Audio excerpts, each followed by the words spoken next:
Hello my bookish friends out there in booktube land, and welcome to this intriguing episode of Tristan in the Classics, where we're going to be taking a look at one of the great secret skills of writing a novel. So whether you're someone who enjoys writing or you want to take your writing to a new, much higher level where people can feel immersed in your world, where people can really identify with your characters, or if you're someone who loves reading and just wants to appreciate how some books get hold of you so quickly and immerse you in the story, you're going to really enjoy this video. We're actually looking at the power of metaphor in the novel. How it's used, and we're looking at examples, and maybe how not to do it as well. So without further ado, let's get stuck in, shall we?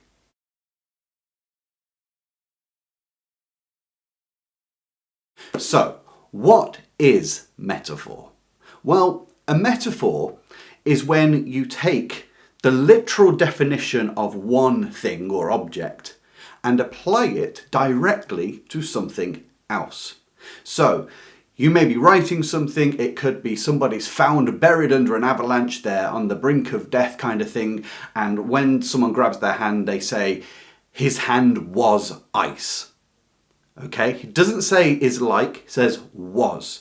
The genius of a metaphor is that it can cause you to emotionally invest one object with a bunch of characteristics normally associated with something else. We immediately, through our experience from our lives, comprehend a depth of feeling, of details, and even a history sometimes. If you were to compare someone's home to a castle, you would get a sort of idea of the history behind something as well.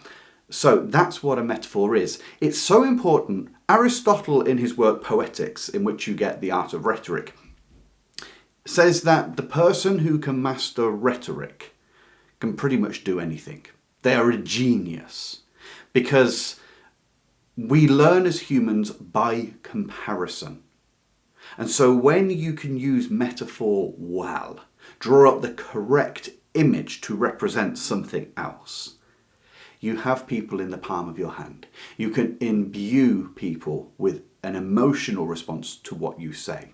This is used a lot by great public speakers, and that's why some people can hold a whole audience enthralled. It's the use of metaphor.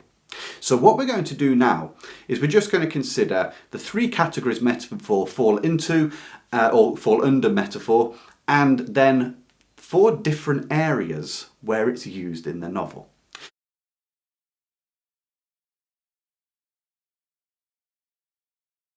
So, broadly speaking, there's 3 categories under metaphor. There's pure metaphor. That's when you say metaphor, something is. The spring is a bird. Okay? You're doing a direct giving it attributes of something else. Then you have simile. That's slightly weaker than metaphor, but is its, younger brother or sister. Simile is when you say something is like, or something is as something else. You're doing a direct comparison. You're not giving one the full attributes of the other. You're comparing them. Now, although it's weaker than metaphor, do not try to turn every simile into a metaphor. That will not improve your writing necessarily. Similes are particularly used when characters talk. When we talk in day-to-day life, we nearly always use simile. Okay? It's a difference between simile and metaphor is this. She has a voice like an angel. That's a simile, like and, we're comparing. But if you were to say, she is an angel, can you see the difference? The second one is much stronger. But when we're talking about something particular, like a voice, we often do a comparative, a simile.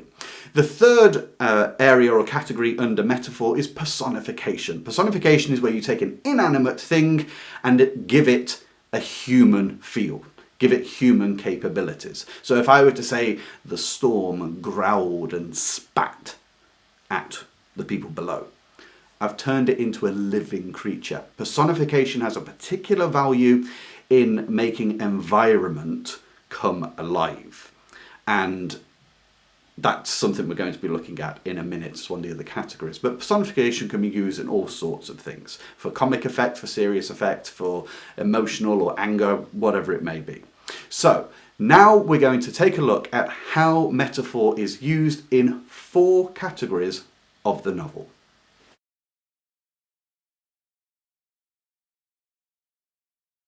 It's easy to think that a metaphor is a metaphor is a metaphor. As long as you come up with a metaphor, that's going to give colour and texture to your writing. It can, however, using the right metaphor is significantly important.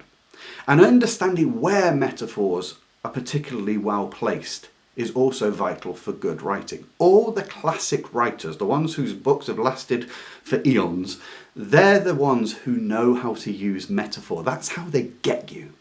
Now, the 4 categories we're going to be looking at are use of metaphor in creating your environment, use of metaphor in creating emotion, use of metaphor in creating character, and finally, use of metaphor in making a remarkable insight or revealing a depth of thought from you, the author, to the reader. So let's take these one by one.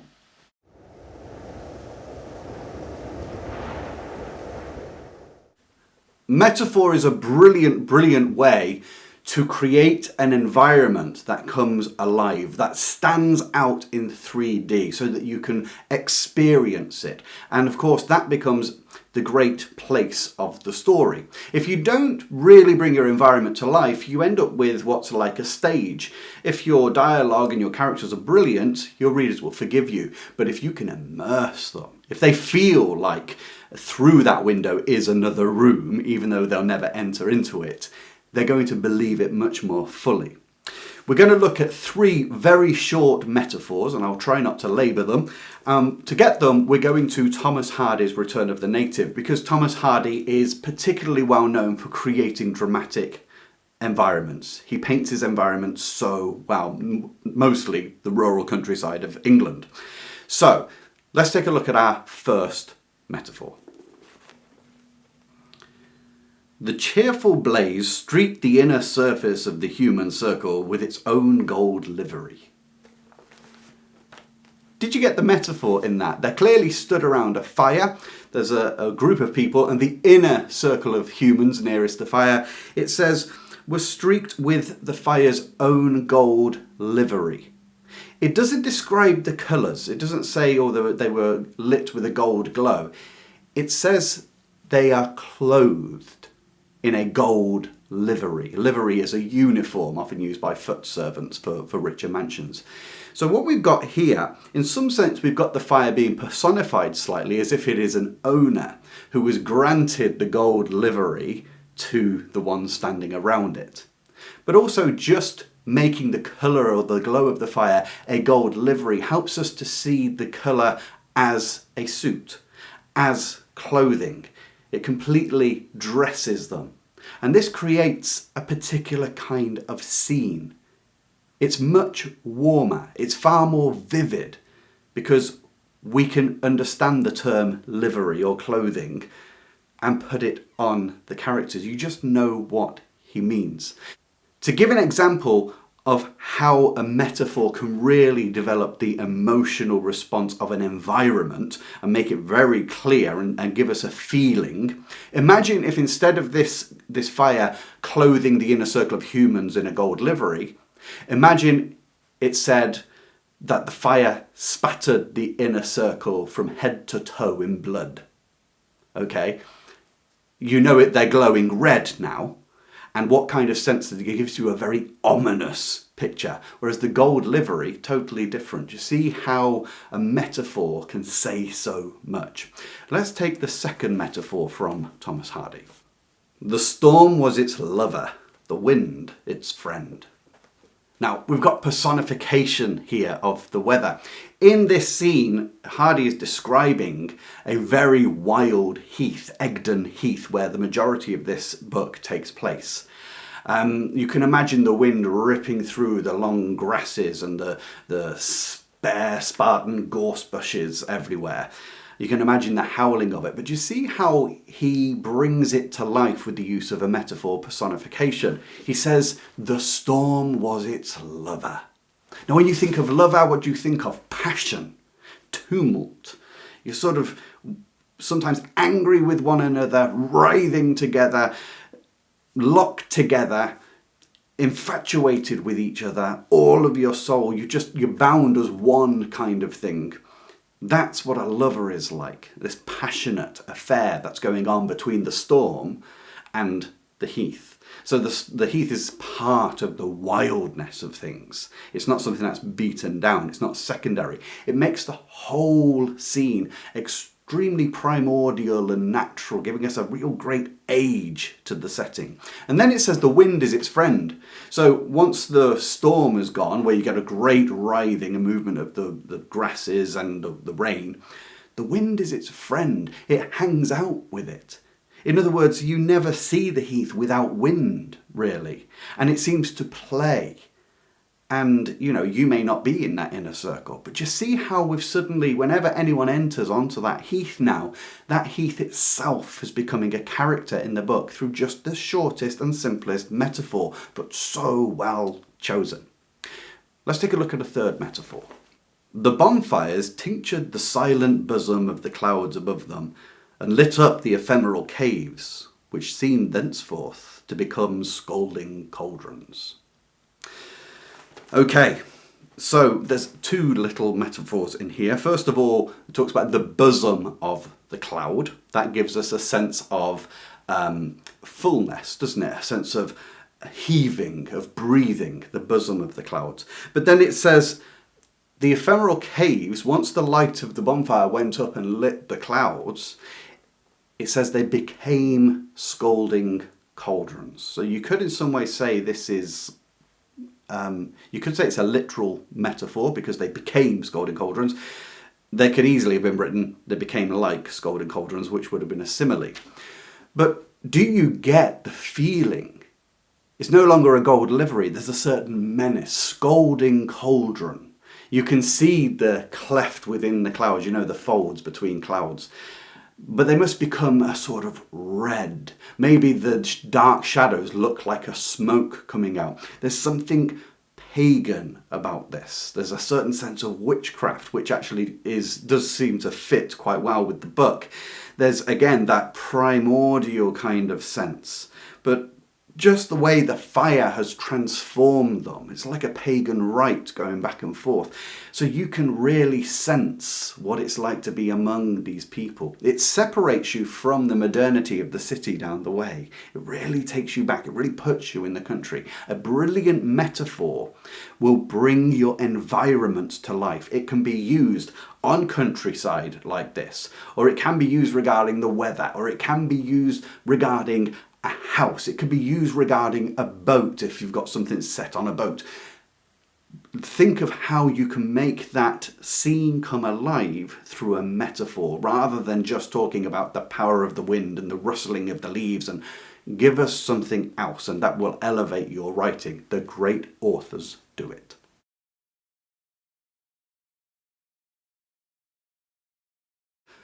The second great use of metaphor is with emotion. It's very hard at times to describe emotions, but a good metaphor, a really strong one, can go past the trite expressions of, oh, they were all churned up inside, or their heart ached. A good metaphor hits the reader and makes them light up. It makes you feel a realization.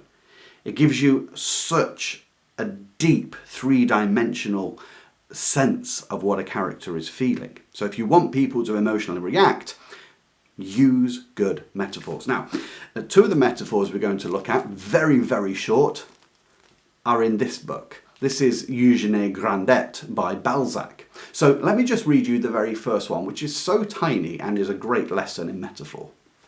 Eugène stood on the daisied brink of life.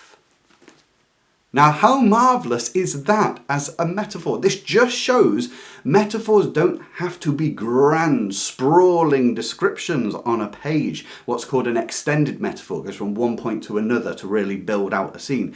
The simplest metaphors can do wonders. Usually in this, we see that she is a young girl about to go into womanhood, about to step out into the world independently. There's hope, there's a future. We're rooting for our heroine. And how does Balzac describe it? She stood on the daisied brink of life. What image does that give you? Well, for me, I see sort of a rolling knoll. She stood just ready to run, all daisies over it. So it's like spring. Everything's coming alive, it's fresh. And you just want to run down that knoll into a field full of daisies and buttercups and spread your arms and flap around. There's a freedom, there's a brightness. You do not see a dingy picture when you hear that she stands on the daisied brink of life. What a beautiful metaphor. Could you mimic that in some way? Good exercise, try and do that kind of thing. So to see just how good a metaphor can be. Here's our next metaphor from Balzac, and this is quite the opposite of the first one. It's still to do with Eugenie. A terrible shipwreck of hope. The vessel had gone down. There was not a spar, not a plank in the vast ocean. Do you feel the totality of the loss of hope in that? He turns hope into a vessel. It was headed somewhere to a promised new land and has gone down. But it hasn't just sunk. Not a spar, not a plank in the vast ocean. This turns Eugenie, who once had the daisied brink of life, into a desolate wasteland. Her hopes have gone. And normally a spar and a plank, it just makes us think there's not even any remains of the hope, nothing to cling onto to float around in the sea. So Balzac is revealing, and unwittingly we're feeling there is no coming back from this disaster. We just get an immediate sense from Eugenie that she knows she's got to give up all hope. There's no refiguring your way. It also gives us the feeling of isolation, of desolation, of solitude. Because in all the vast ocean, just a grey expanse. Just see again the power of metaphor. Now, we're going to use a third one regarding emotion, which is comical, and is by one of the great masters of metaphor in writing, and that is George Eliot. We're taking a look at Mill on the Floss. So look at this one. Her indignation would fizz and ooze a little, though she was determined to keep it corked up. Now, what's so great about this metaphor? Do you know a person who's like that when they're irked? When something's annoyed them, that you can tell they're trying to keep hold of their emotions and not show it and be proper, but their indignation fizzes and oozes a little. She tries to keep it corked up. This is Aunt Glegg, I believe, that's being talked about, who's quite fiery. And what's the metaphor? It's a champagne bottle, isn't it? It's what you feel like she's a bottle that's been shaken. And in a cartoon, you tend to see it swell and the cork straining to keep everything in. But it fizzes and oozes a little bit. Certain comments or tone come out of her mouth, which is like froth of indignation. She hasn't let the complete tirade out, but she fizzes and oozes. Do you notice that it's so wonderful a metaphor because it tells us, it gives us a feeling of that pent-up energy. But it humorises the situation because, I mean, who fizzes and oozes? A beautiful use of language. And there is a certain comedic nature about the family setup in Mill on the Floss, although it's not a comedy book. But it makes you know Aunt Glegg. I bet you hearing that could immediately relate it to someone else and think that so brilliantly describes them. Do you see why certain books grab you? Why you feel you've just sunk into it? And now that we've mentioned George Eliot, it's time to carry on with her works as we explore the next category, which is using metaphor to develop character.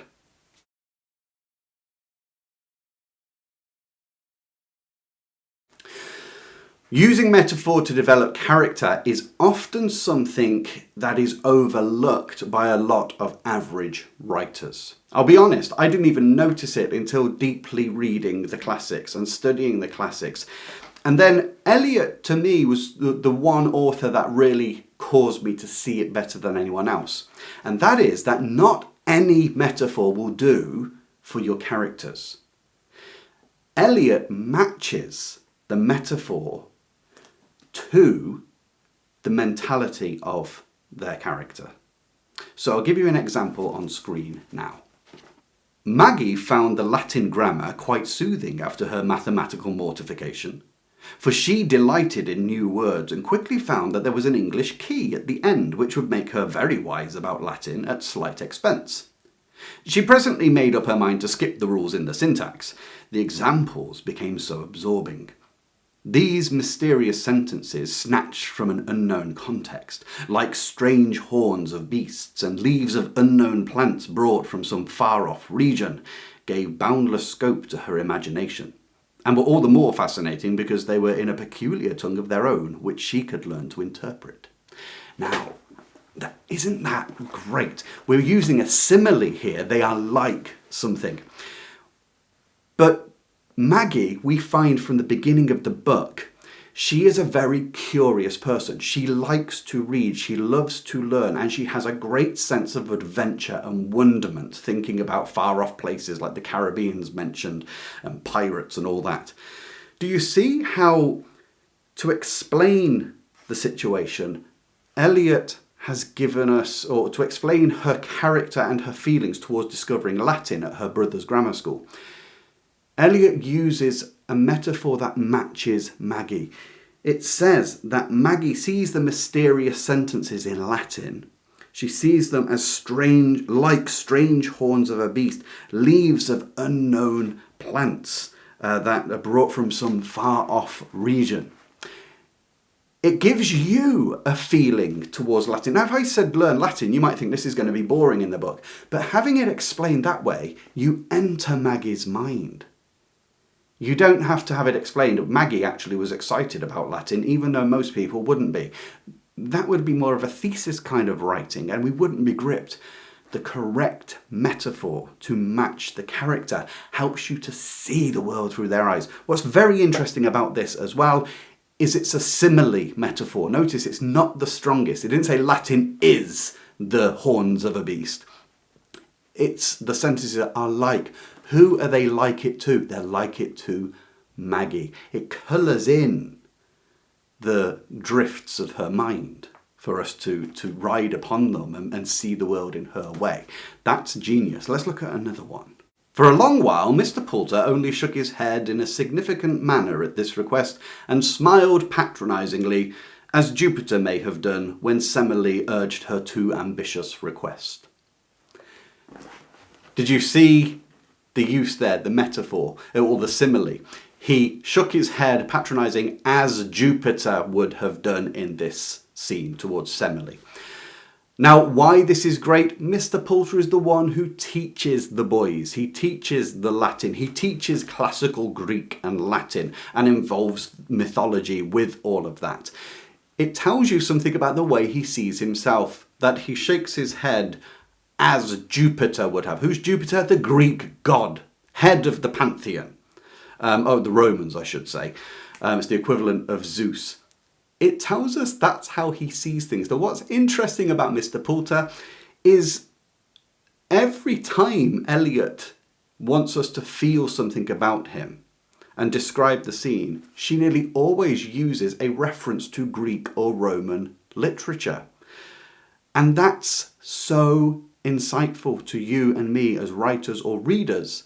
Use a metaphor that matches the inner workings, the education, the background, the things that someone's read, the things they're interested in, the things that they focus on and love. Use those things as the metaphor, and it will help a reader really get hold of a character. As a final example of that with Maggie's father, have a look at this. It is still possible to believe that the attorney was not more guilty towards him than an ingenious machine which performs its work with much regularity is guilty towards the rash man who, venturing too near it, is caught up by some flywheel or other and suddenly converted into unexpected sausages. Now that was quite a long sentence, but you saw the metaphor that this attorney is like a machine that ends up grinding someone into sausages. The actual account fits the person it's talking about so well, because it's Mr. Tulliver, Maggie's father, who is always trying to demand his rights and get his rights by going to law. But going to law can be expensive and could ruin you. And do you notice that? He says, The attorney's not really to blame any more than a constantly turning industrial machine is to blame if someone goes too close, gets pulled into the gears and is turned into sausage. Why is the metaphor so good? Because it reveals the way Mr. Tulliver thinks. Had there been some grand metaphor to explain it, some regal metaphor, something from classic Greek literature, it wouldn't match Mr. Tulliver, who's quite a simple fellow, who's a mill owner and has used his industry to make his money in the first place. And the fact that it just throws sausages in just gives us a bit more insight into the way his mind works. You see how important a metaphor is? That's why certain characters, you just know them, because you actually get to see the world in the way that they would compare one thing to another. So in your writing, when you're trying to make a character or even your secondary characters feel real, when you're describing a scene or their thoughts, maybe use a metaphor which fits their personal education and thinking.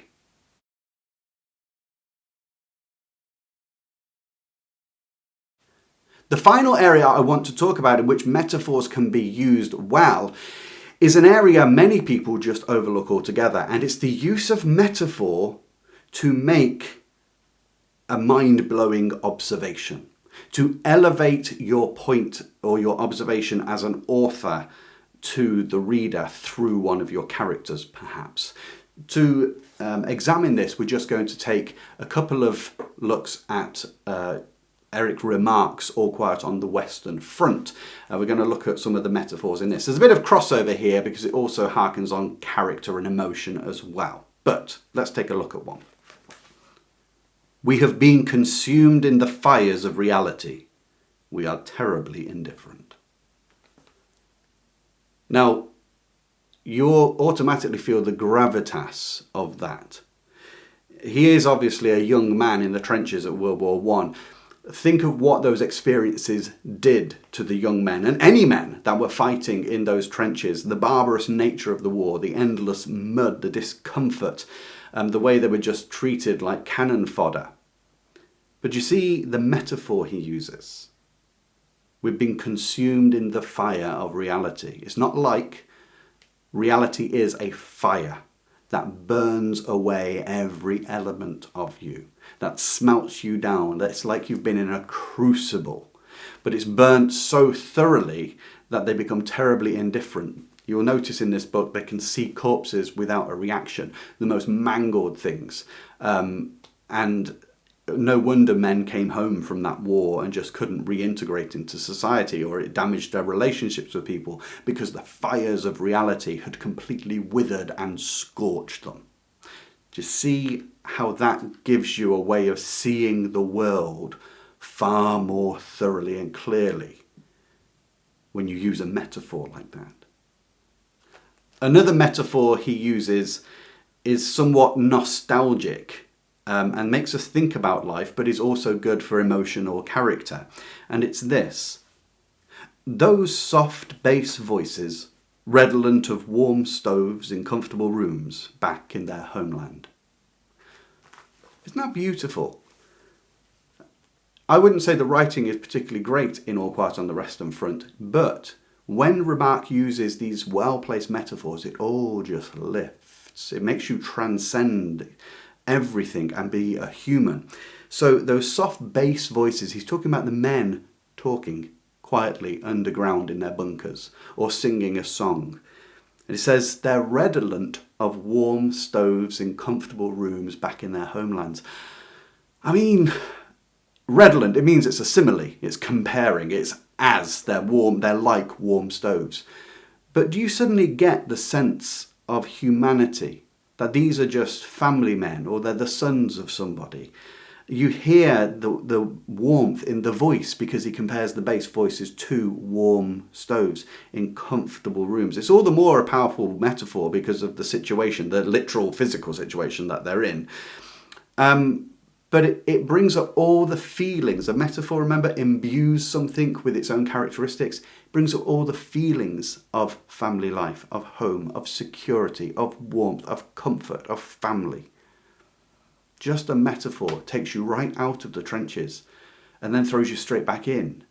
And that's a very, very powerful way to make something poignant. One more from All Quiet on the Western Front. We are little flames inadequately sheltered by thin walls from the tempest of dissolution and insensibility in which we flicker and are often all but extinguished. Notice this is a strong metaphor again. We are little flames. What comes to your mind? Little flames behind thin walls against the winds of dissolution and insensibility. Death, really, and is what he's talking about. It makes you think of a lantern, doesn't it? The thin panes of glass where there's a little sputtering candle and you're out in the wastelands and the wind is blowing and that air threatens to squeeze past the thin glass and extinguish the light. We are that. Our life is transient. We are buffeted. We barely stay alive in the face of dissolution or the thoughts of dissolution, the storm of dissolution. So again, another metaphor, because the dissolution is attacking, howling, a threat, and insensibility. We flicker, almost give out. And that's a very powerful metaphor for observing life, isn't it? Do you see why we become so deeply invested in the comment? Do you see why or how a remark is making us understand the transient nature of life and the awfulness of being in a situation where life is forever on the edge? So that's the power of metaphor. If you're going to make a point about the world or about life, turn it into a metaphor first and it will have 100 times the power than if you just stated, I think life is worse than we sometimes realise. That's very weak, isn't it?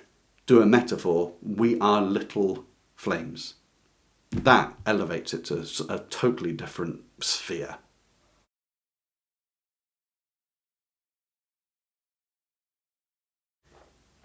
If it seems to be getting darker in the filming, it's because I'm using natural light and the clouds have come right across the sun. Anyway, a great way to understand things is to see how they're not done well. So we've just looked at all brilliant metaphors, simple, straightforward, but excellent to accomplish what they're trying to do. However, not all metaphors are equal, and I'm going to share with you, again, 3 metaphors which I personally don't think are that good. I'll explain why I don't think they're that good, although you may disagree, but it's a good exercise. So, let's start with our first one.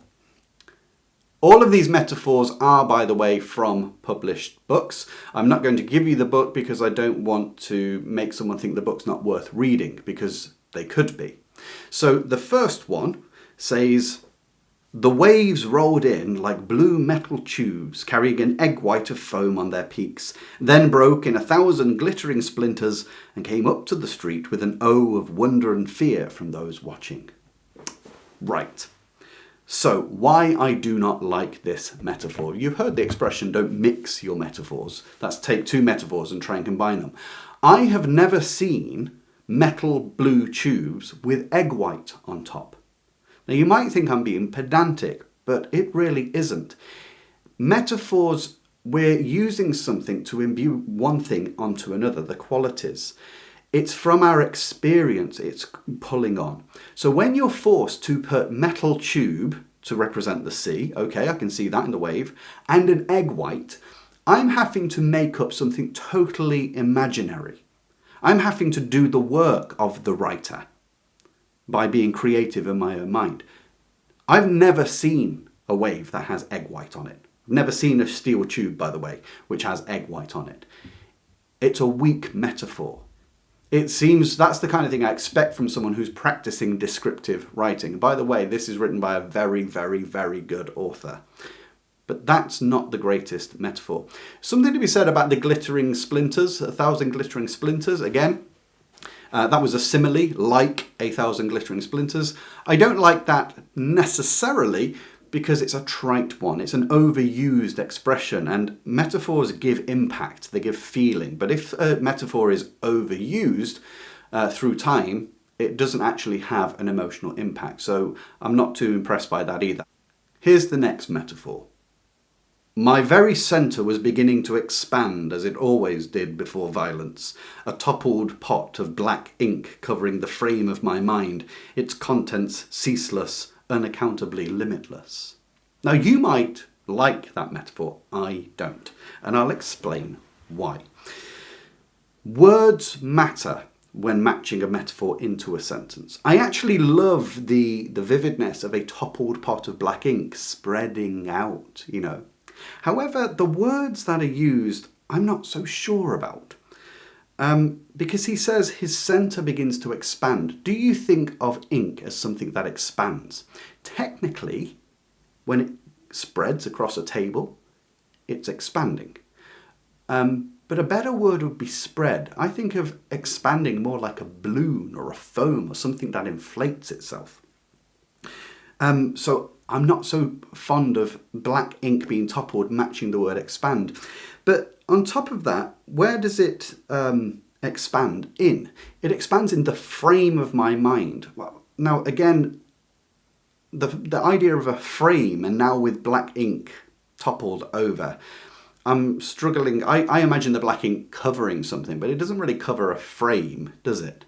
And also it's in the mind. But when he said he felt himself expanding, where did he say? He said he felt his centre expand. If you touch your centre, where would you put your hand? Here. You wouldn't go, my centre. And so the metaphor doesn't quite fit where the action's taking place. And I don't think it fits the word. And that's why I think the idea of the black ink spreading is great, but it's not executed properly, in my opinion. Do you see why? I just think it could have been powerful, but it loses it. It reads to me as artificial. It reads to me like someone who's trying to be descriptive, as opposed to just effortlessly making me feel a certain way. It jars me. Here's the last of the metaphors that we're going to look at.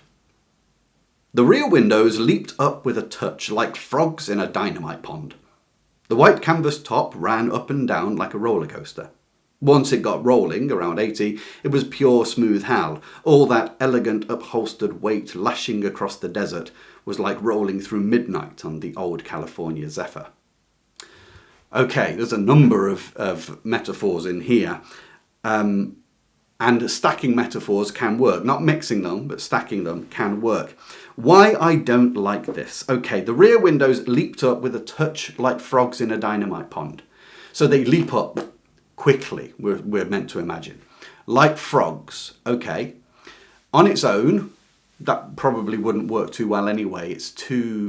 Windows just don't move like that. But what they're trying to say is they're leaping like frogs coming up in a dynamite pond. Well, dynamite blows you sky high, so really, really jumps up quickly. However, a frog in a pond of dynamite, or in a dynamite pond, you can dynamite a pond of frogs to kill them, and I'm sure they will spring out. But for most people, that's an unusual image. Now, this is where I deliberately picked metaphors, by the way, from books I didn't read for this particular exercise. This is where the metaphor might work. If the character speaking is someone that has a frog pond or is very hillbilly country, like in Cannery Row, and they have dynamited a frog pond, then it would work because it's from their perspective. Remember George Eliot. Then it would work. But if it's just the narrator talking without that background, it becomes very difficult. And I would say that's an example of a bad metaphor in that situation. The next bit of the metaphor is about the white top goes up and down like a roller coaster. Again, that's an overly used image that just, to most readers, without even consciously registering it, is just a bit lazy. It's something others have used many, many times, and it loses its power.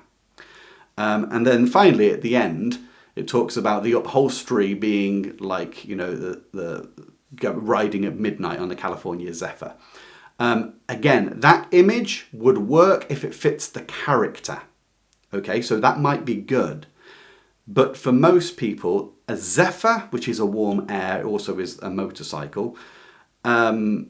The feeling riding in midnight maybe gives you a sense of the colour. But would I link that to upholstery per se? Maybe it's the feeling of smoothness. But that's a good example in how a metaphor could be bad because I don't know those things well, but could be great if I read the whole book and realised this fits the tone of the area, which I do believe it does in there. However, the first part I'm not so sure about. And some of you are going to say, oh, you shouldn't use something you haven't read. I did it deliberately because I wanted to use that to show you how instinctively a reader won't know what you're talking about. But if you were put in the context like in George Eliot, you would understand it. So I don't know with that one. But on first bluff, I would say I don't like that because it's too hard to work with. It's not natural. But there is a way to use it in context.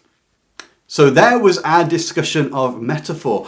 I really hope that you benefited from this. This is the kind of video many won't watch, and yet is one of the more important of the videos that I have produced, because it helps you to taste writing. It helps you to appreciate the craft. It helps you to observe.